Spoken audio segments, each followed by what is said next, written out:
आज पवित्र रक्षाबंधन उत्सव एवं गम्हा पूर्णिमा पर्व मध्य यही शुभअवसर रे समस्त भौणी माननकु मो तरफ शुभेच्छा एवं अभिनंदन जनाऊँगी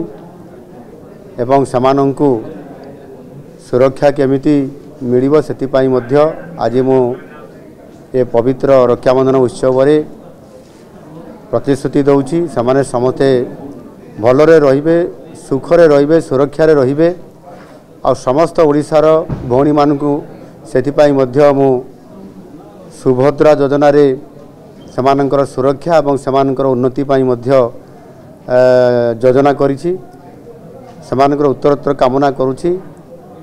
ओडिशा रे जो परिवर्तन होइछि ये परिवर्तन रे समस्त भौणी माने सुरक्षा रहिबा सहित मोर ओडिशावासी समस्ते सुखरे रहंतु एवं सुरक्षा रे रहंतु भले रहंतु ये शुभेच्छा कामना करूछि। महाप्रभु जगन्नाथक निकट प्रार्थना करूछि ओडिशार सर्वमंगल हो एवं समस्ते भलरे सुखरे रहंतु एवं विशेष करिकी समस्त मोर सुभद्रा भौणी माने भलरे रहंतु।